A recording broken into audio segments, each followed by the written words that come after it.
Democrats in the U.S. Senate are turning up the heat on Supreme Court Justice Clarence Thomas. This comes after a ProPublica report uncovered that major Republican donor Harlan paid boarding school tuition for a child that Thomas was, quote, raising as his son. Thomas and his wife, Jenny Thomas, took trips using Crow's private jet and his yacht. Members of the Senate Judiciary Committee are asking Crow to submit a list of all gifts and all payments worth more than $415 that were given to any Supreme Court justice or their families. Crow has so far declined.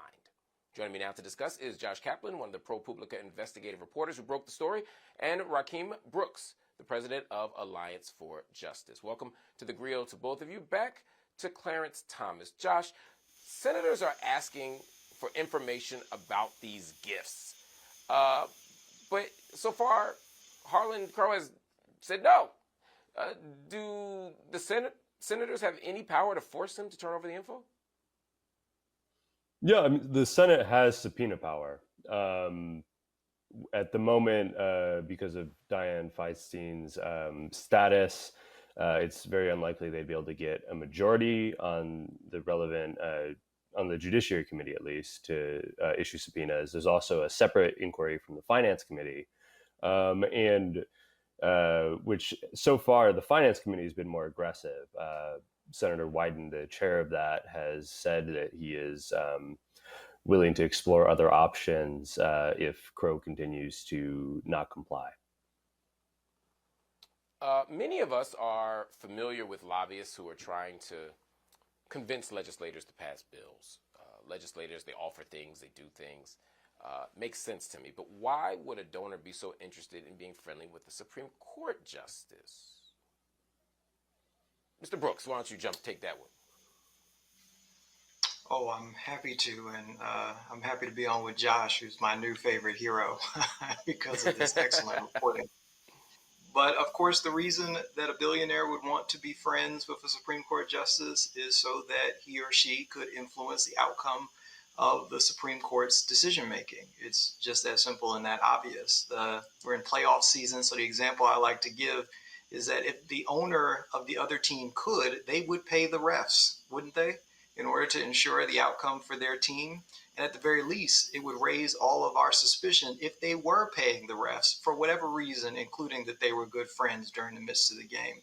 And so we're sort of in unprecedented territory. Let me pause you on that for a second, though, because I guess that's part of what I'm confused by. Like with a lobbyist, you know, if I'm a gun lobbyist, if I'm a pro-life lobbyist, whatever the lobby is, it's very clear that I'm trying to influence an outcome, right? I'm trying to get the lawmaker to see the world the way I do, ostensibly by providing them with the proper information and the proper political leverage to say, look, this is what the people want. But Supreme Court justices aren't even supposed to be doing that. They're not even supposed to be swayed by such stuff. So I guess what I'm asking is, how can they justify that kind of move in the same way that an owner couldn't justify paying the ref?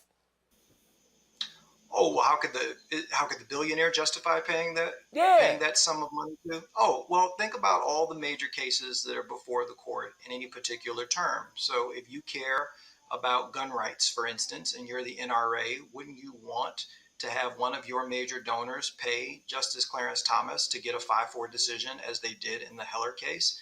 If you want to ensure that you hold legislative majorities across the South in particular, but in states that are purple or just slightly red-leaning and want to seek to disenfranchise Black voters, wouldn't you seek to have one of your donors pay Justice Clarence Thomas for a 5-4 decision in Shelby County? On and on and on. We've got multiple cases coming before the court this year. Consider the Dobbs case last year. Wouldn't you want a major donor to somehow influence Justice Alito's or Justice Thomas's decision?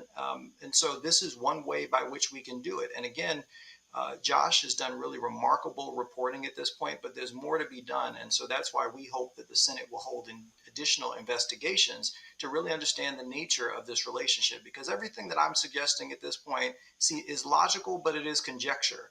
It's conjecture in the sense that we know that the sort of breadcrumbs are leading in a direction, but we haven't been able to follow the trail all the way. And so I'm sure Josh and his team will continue to do really excellent reporting, but the Senate has to step up at this point. That makes complete sense to me. Josh, we're learning 2 other Supreme Court justices, Sonia Sotomayor and Neil Gorsuch, Gorsuch did not recuse themselves from cases involving a publishing company that has paid them in lucrative book deals. Now, some people say pot meet kettle. Other people say this is a totally different deal. It's not a big deal. What do you make of it? But also, should there be reforms to prevent these kinds of things from even being issues that get raised? Yeah, I mean, I think it's certainly healthy that people are asking these questions, and it's the sort of questions that the public and the media have asked about other public officials like Congress people and presidents for a long time, and not so much for Supreme Court justices. And I don't want to kind of make judgments about what is and isn't appropriate. I mean, the main distinction there, key distinction there between what Gorsuch and Sotomayor did and the Thomas case is they disclosed the money they got for their book deal. And also, it's very normal for Supreme Court justices to get large quantities of money through book deals. You can decide right, for but yourself. The question is whether they should recuse themselves. Receiving the money might not be inherently problematic, but not recusing oneself could be. And again, I'm not saying that they're apples to apples. In fact, they feel like apples to bricks to me.